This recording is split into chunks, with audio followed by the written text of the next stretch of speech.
We have Tony Javier on the line tonight. And Tony, I've been looking forward to this conversation because you're going to be bringing what I would consider an old school concept to marketing and finding these discounted properties. But before we start, I really want to make sure that everybody heads over to realestatemasters.tv.com for more information, because there's even a video on there that's a brief video that kind of summarizes what you're doing there. And it's frankly, I'm just finding it quite fascinating. And I'm going to start things off by asking you the big question. You're talking about advertising in real estate and advertising on television to find these discounted properties. How did you come around to this niche? Because I know you've been in real estate investing now for like 20 years. Yeah, great question. So yeah, I've been in the business 20 years. Actually, 2005, I had that vision of doing TV commercials. So I did TV commercials for a few months, had no idea what I was doing, did it on my own. And after about 3 months, I was getting some leads and I'm like, you know what, $3,000 a month was a lot to me at the time. So I'm like, you know what, I'm going to shut it off. Well, right when I told my rep to shut it off, we ended up getting a nice profitable deal and I still got cold feet on it and I stopped doing TV. So that was 2005. So fast forward 7 years later, a buddy of mine who I just met, I'd probably known him for 6 months, invited me to come play poker. And so when I went to go play, I noticed a guy that I'd seen on TV, and he had a construction company, and that's what he did. And so I had that kind of celebrity kind of like, ooh, I'm playing poker with this guy on TV kind of thing. Mm-hmm. And so I just started picking his brain and asking him, like, how did you get on TV? Like, is that doing good for you? And he's like, man, we get so much business off of that. It's insane. And he's like, I have a guy that helps me do that. He's a media buyer. Why don't you get in contact with him and he'll take you through the whole thing? And, maybe it's for you, maybe it's not, but I think that might be cool for your house buying business. So long story short, get in contact with him within, I don't know, maybe 60 days, might've been 30 days. I can't remember the time frame. Had a TV commercial on the air. My media buyer found the right stations. He negotiated really good rates for me, produced the commercial. It looked 100 times better than my previous commercial that I did on my own. And within the first month, $3,000 again spent. I spent the first month, popped a $35,000 deal, and the rest is history. 9 years, it's been the most consistent form of leads. It's something that not very many people are doing.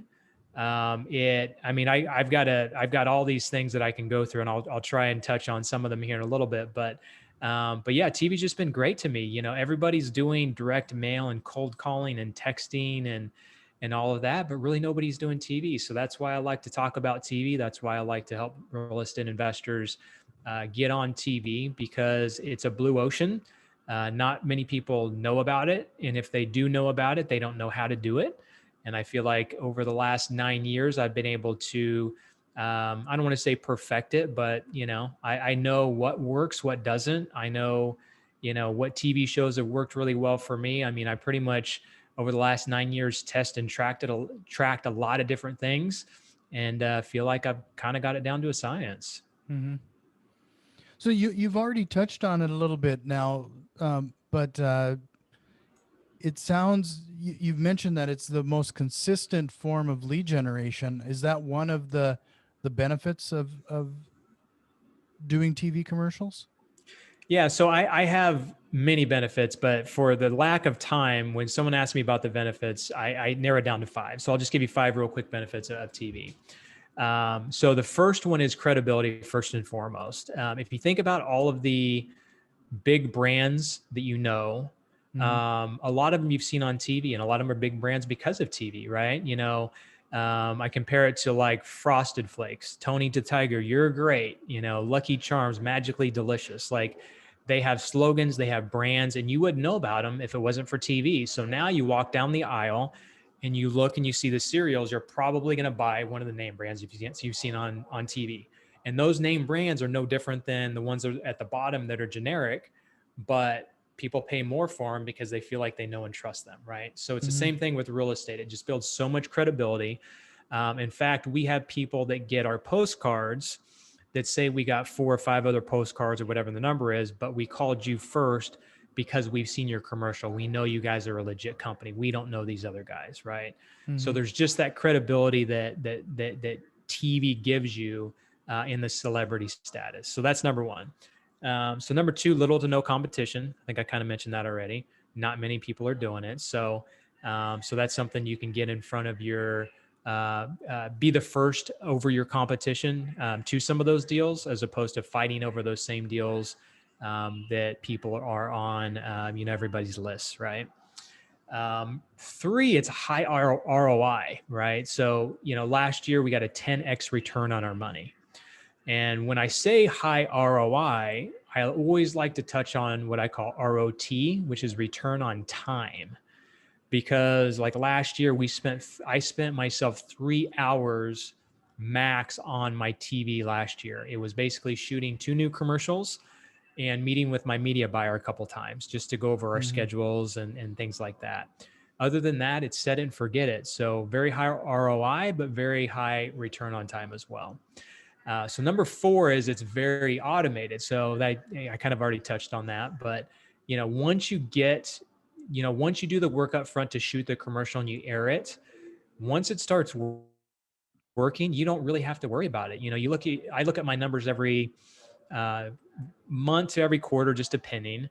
And, as long as the numbers are staying consistent over a 3-month period, then I don't worry about it. I don't do anything unless I just feel like I want to test. Like this year's our 20th year in business. So I shot a new commercial for being in business 20 years. But other than that, I could air the same commercial. I think I've aired the same commercial for about 2 or 3 out of the 9 years that I've been doing TV, and it still produces. So very automated. And then number 5 is it helps you with other forms of marketing and has other benefits outside of just direct return. So I mentioned direct mail. Another one is private money. If you raise private money, that's something that will be much easier for you to do. I've actually had someone contact me and actually walk into our office and say, hey, I want to invest in real estate. I see your commercials. I want to invest in real estate, but I really don't want to fix and flip. Like, what are the other options? So within about a 12-month period, I turned him on to private money right away. Within a 12-month period, him and his family had about $1 million invested with me within about a 12-month period. And they still continue 5 years later to invest in my deals today. So there are many other benefits that I could go on and on about, but I like to talk about those top 5 because I think those really touch the surface on how TV can help real estate investors in their game. And it just totally sets you apart from your competition. Yeah. It's funny you brought up the credibility because it was probably a year ago. I had read somewhere about there's something psychologically that you being on a screen there, it adds credibility, like to the average person. There's something about seeing you on a screen. I would even imagine that you probably get recognized in your local market if you're even in the grocery store. That's interesting. That's where I get recognized the most. And the interesting thing is I live in San Diego, California now, and the market I invest in is Wichita, Kansas, which where I was born and raised. So I was able to luckily get my team built out where they do all the hard work for me. So I just work a few hours a week in that business now, and I live in San Diego. So when I fly into Wichita and I go to the grocery store, I mean, I have people all the time, you're the TV guy, or you look familiar, or, they just strike up conversations like they know me. And it's like, who, would you randomly talk to a person in the market? I mean, some people do, but most people don't randomly just go up and talk to someone in the grocery store. But that happens all the time when I'm in Wichita, and it's, I pay to be on TV, and they act like people pay me to be on TV, right? That's kind of the celebrity status that you get, whether you pay to be on TV or not. Yeah. Just to remind everybody, if you want more information on this, make sure you head over to realestatemasters.tv.com. And I know that you also have a podcast, right? Yeah. Real Estate Masters podcast. Names are very similar. So yeah, I've been running a podcast for not quite a year yet, quite a year now, but yeah, just like I think we've had some of the same guests on our shows and have a lot of the same networks. So Yeah, no, definitely subscribe to that. And if you do me a favor, while you're there looking for his podcast, give me 5 stars so that it helps both of us a little bit. So you were saying that this is automated. Are you when you start putting out this ad? Do you find that there's any ebbs and valleys, even seasonally, when you're producing these commercials? It's not really seasonal. Like for instance, we did we're filming this in February. January we did 4 deals off of TV. So $5,000 ad spend will bring back over 100 grand in return, right? February, I don't think we've done any quite this year. We're not quite at the end of February. So I don't think it's necessarily seasons. It's, we may pop 4 or 5 deals in one month off TV, and then next month one, next month three. I mean, it's not really, I don't think it's seasonal. But just like any marketing method, it's ebbs and flows. So I can't see here and say I do 3 deals, 4 deals consistently every single month. If anybody said that about any marketing method, there might be one or two that are a little more consistent, like cold calling and texting, that are very labor intensive. Right. But for the most part, when you're doing any mass marketing, I mean, it's hard to predict what month you're going to get deals and what month you're not going to. Sure.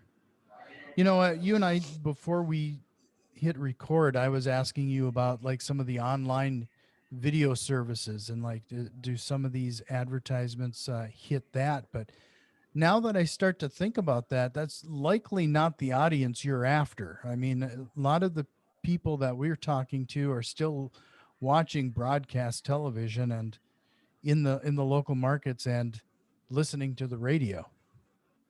Yeah, all the shows we hit are local stations that are going to be local stations in every single market and most likely be on most networks. So, Cox Communications, I think Spectrum is one locally here in California, YouTube TV. I think Hulu even has local stations now, if I'm not mistaken, on their service. So, as long as it's a local station, I mean, we're there. So obviously Netflix doesn't have commercials and things like that, but anything that has local networks, we're there. Sure. You know, one of the things that I think is would be the one of the harder things is that if I was somebody that came off the street, because in another life I used to sell radio advertising, and if somebody came knocking on my door looking for radio time, they're always going to get the highest rate, because I was instantly going, okay, that's I got a fish. I'm ready to have a big sale here. How do you prevent that from happening? Like Yeah, what should be how do you pursue this type of thing? yeah, that's a great question. So when I first did it in 2005, I didn't know what a good rate was. So I'm pretty darn sure I didn't get near as many commercials in 2005 as I got in 2012, because my media buyer is the one that negotiated all the rates for me. Mm-hmm. So just like you said, if I went into the station, they would give me their highest rate, and then maybe I can negotiate from there. Whereas a media buyer goes in and he goes gunslinging and says, "Hey, what kind of rate can you get my client? Because I need to get him good rates so he gets good results, so that he keeps buying, because the media buyer gets paid from the station." Mm-hmm. And so the last 9 years, my media buyer has been instrumental in making sure that I'm getting the best rates, that I know about any kind of specials that are going on. And so when I teach my students how to do it, not only do I teach them everything I know about TV and give them all of the background and all of the behind the scenes stuff, but I have my media buyer work with them as well, which streamlines the process dramatically and gets them better rates. So if someone were to go do it on their own, they'd probably spend weeks, if not months, going to different stations, getting different rates. And you know how it is. If you go to all 4 stations, 5 stations, whatever you go to, they're all going to tell you they're the best. They're all going to tell Mm-hmm. you what they want you to do. Whereas if you have a media buyer on your side, it's kind of like the difference between representing yourself in court as opposed to having an attorney, right? Mm-hmm. You can get away with it, but chances are you're going to have better results if you have someone on your side. So the media buyer has been instrumental in doing that, and for all of my students. Sure.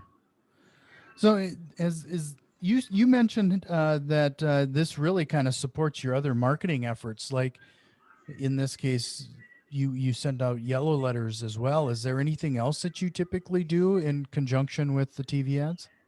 Yeah, we do a lot of things. TV is where we spend the most money by far. We spend just a little bit of money on Facebook retargeting and Facebook ads. That's been hit and miss. We kind of go back and forth on that. Google pay per click, that's just consistent. I spend $1,000 a month, and we get 2 or 3 deals a year off of it. I'm guessing, maybe a little bit more in some years. So that's low cost, decent return. We're on and off with direct mail. We actually stopped for 2 years. We just started again, and it hasn't been producing very good results. So we may end up shutting it off again. We've done some cold calling, didn't like that. We've done some texting, and it's very labor intensive, but it's been good returns. We've gotten a few deals over the last 6 months or so since we started it, so it hasn't been horrible. So yeah, we sprinkle a lot of things that get us onesie twosies here and there, but I love TV because it's much more consistent. And I didn't even mention this, but it kind of has to go with high ROI. But when you look at TV leads, they're more, first of all, they're higher quality leads, and then there's less competition, so you should be able to negotiate better deals. So we find that our best ROI and the best profit margins are off of TV leads. Because again, like if you go on direct mail leads, chances are someone else hit that list and you're maybe competing. If they go on Google go on Google and they find your pay-per-click ad, chances are they're interviewing 3 to 4 other people. But whereas when you hit them on TV before they're thinking about selling, and this is what I say on my commercials, is if you've been thinking about selling your home, give us a call, and that kind of triggers in their mind, well, I was thinking about selling 6 months from now, but I'm thinking about it. And people have said that before. Well, you said I'm thinking about selling. It's going to be 6 months from now. And either we've gotten deals way earlier than when they were looking to sell, or they at least call us first so that when they're looking to sell 3 to 6 months down the road, my people can follow up with them and hopefully be on their radar before they contact anybody else. So when somebody starts this type of marketing campaign, like I can see a lot of people trying it. Like you even said initially you tried it and then just kind of let it, you stopped and then saw somebody else being successful at it. Like how long do people have to typically let something like this run to see some reaction or some behavior from this? Because I'd have to say that this is likely something you'd have to be pretty consistent with. Yeah, so it all depends on, there's so many different factors, right? It's, I encourage everybody to be in the commercials. There's some people that don't want to be, and that's fine. There's the message, there's the branding, there's the feel of the person, there's the size of the market, there's the budget compared to the size of the market that someone has. So there's so many different factors, but I've got student, I just did a testimonial with a student today. He's only been doing it 30 days now. He's gotten 51 leads. He's got 2 deals under contract that are going to net him at least 50,000, or right around 50, no, just under 50,000. And he's got one other deal he put under contract that he could potentially make another 40,000 on. So he's got 48,000, I think the number was, in his first month, and then another 40,000 from another deal that he's potentially going to close. And he's got other deals he's following up with that he said 5 of them could potentially pan out, and that's in the first 30 days. So that's a very good success story, right? I've got another guy in Lexington, Kentucky. He's done in his first 2 weeks, actually, he got 2 deals under contract, made 30 grand. And I haven't even talked to him the last 2 weeks. So he could have gotten another deal too since then. But, first 2 weeks right out of the gate, made 30 grand off of his commercials. So those are fast success stories. And I myself popped a $35,000 deal in the first month. They gave me 10 times my money back just in the first month. So it can work very fast. But what I do is I like to under promise and over deliver. So what I tell people is, if you can get your money back within a 3 to 6 month period, that's a total win, because you've hit a ton of people in that period of time. And if they're not selling now, they may sell down the road. So if you can even break even within the first 3 to 6 months, I don't want that to happen. I want you to have a 3 to 5 to maybe 10x return in a short period of time. But like I said, I like to under promise and over deliver. So even if someone doesn't get result in 3 months, that fourth month, it might start popping. Just like I told you in 2005, I stopped after 3 months. The fourth and fifth month, I could have gotten maybe 2 deals a month moving forward from that marketing. But to your point, yeah, it's a patience game. So, even if you do have a great first month, the second month may be slow, the third month, but then the fourth month may pop again. So it's definitely a long-term play.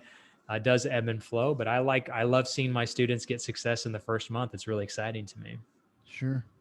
Well, so I know this is a pretty loaded question because I'm sure it depends on the market, but like what would somebody typically have to budget for something like this? Yeah, so the guy that I told you, first 2 weeks, he only spent $1,850 in the first month, and he got 2 deals that made him 30 grand. The other gentleman that I told you about, that will have a $48,000 a month, potentially even more, based on the other deals he's going to follow up with. He spent around 7,000, somewhere between 7 and 8,000 in that month. But he's in 2 markets. He's in 2 markets that are right next to each other. So on the low end, if you're in a small market, you can get away with $2,000 to $3,000 in a month. So if somebody's new and they're in a smaller market, we can get them on the air and start getting them results. And then if you're looking at a bigger market, I mean, there's some markets we recommend not spending less than $10,000 a month, just because you can't get the frequency you need in a big market with less than 10,000. So yeah, you're right. It's market specific, but I would say, if you look in that $3,000 to $10,000 range, that's typically where most markets are. Sure. I mentioned when we started that a lot of the people that listen to my show is very new to real estate investing, so they're always trying to wring every last penny out of their marketing dollar. So if you had to do this all over again, would TV be the first place you'd start? Depends on my market. I mean, the short answer would be yes, because I've done well. Actually, so when I got in the business was 2001. So phone book was big for me back then, right? So that was my Oh, big first yeah. marketing play. So if you asked me back then, phone book was the highest. I think I was getting 20 times the return on my money until obviously it started phasing off. But right now, I would say absolutely. And there are people, like, for instance, I had a student yesterday, shot her TV commercial. She's investing in Milwaukee, Wisconsin, because she can get more ad spend for her money and do more deals there. And she has boots on the ground there, but she lives in California. I've got a gentleman that lives in Miami, but he's marketing in Cleveland, Ohio, Tampa, Florida, and Orlando. So I guess what I'm getting to is, even if someone lives in a big market, like wholesaling, you can do anywhere in the US. I talk to people all the time that are doing deals in other markets. And this is something that is so scalable in other markets, because all you have to do is change the phone number and the domain on the commercial, plug it into that market. And with the help of my media buyer, he can get rates for you within about a week in that market, and have a schedule together and have you on the market on the air within a couple of weeks. So short answer to your question, yes. If you're in a big market, I would say find a smaller market to maybe do TV in. If you're in a small market, then you can get away with $2,000 to $3,000 a month. And, if you get one deal within the first 3 months, to me, it's worth it. Sure.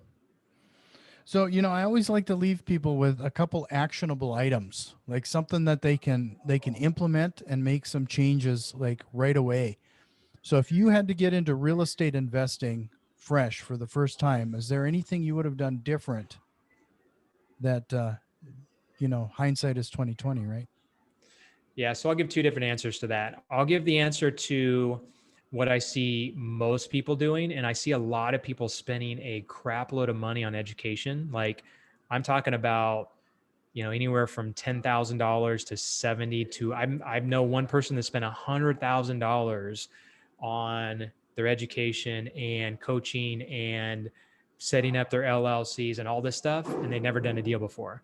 I mean, if I could have taken that 100,000 and put it in TV for them, I mean, they could have been getting deals and leads right away and, been coached through the process of converting those leads. Right. So for someone that has money and they're looking to invest it in a bunch of money into education, I think TV, I mean, obviously I'm biased, but I think TV is the way to invest it. As long as you have either someone that can help you do the deals, or you can know how to do the deals yourself. Right. So that's what I recommend for other people. So for me starting out, not only TV would have been a great thing, but just getting mentorship, getting guidance, right? So, JD, I believe you have a mastermind. So being in masterminds is incredible. I run masterminds. I buy into masterminds. Like, I think that is one of the best things you can do, because masterminds are not only uh, as good as investing in coaching, but it's almost like you get the advice and the experience of dozens of people in the mastermind, right? So it's not just one person you're hiring to get their perspective. Surrounding yourself with the best people. So really, it's just people in general. It's getting in the right masterminds. It's getting the right coach if you hire a coach. It's hiring the right employees, and just the right contractors, just the right people. You just have to have the right people that you surround yourself with, and that you trust in, and that bring you up to a higher level. Because if you have the wrong people, they can bring you down. If you have the right people, they can take you to the moon. So, well, with that being said, make sure you check out Tony's mastermind. If you go to remmastermind.com, you'll find that information. I know that there's an application process to join that group, right? There is. Right now, I'm doing something very special. But yeah, they can go and apply and take a look at it. So a lot of it, what I've done in the past, is experienced investors. So I have guys in it that are doing 30, 50, 100 plus, even up to 500 deals a year. So it's a very high level group. And recently I opened it up to newer investors that can actually listen in on those masterminds and still be a part of it. Because what we do is we collaborate. It's like, hey guys, you're doing a ton of deals. We're all doing a ton of deals. What's working for everybody? What's not working? Who needs advice? So it's almost better than coaching, like I said, because you get to see what everybody's doing and just take those nuggets away and implement in your business. And I love running the masterminds, and I get so much every time we have a mastermind call, and there's always things that I'm implementing from those calls. So. Right. And then again, remember to head over to realestateMastersTV.com if you'd like more information regarding running TV commercials. And I know that your team will almost do everything and anything and everything for them, including creating scripts and buying those slots and establishing the schedule. And if you really want to, you could just hand it over to Tony's team and for complete automation, right?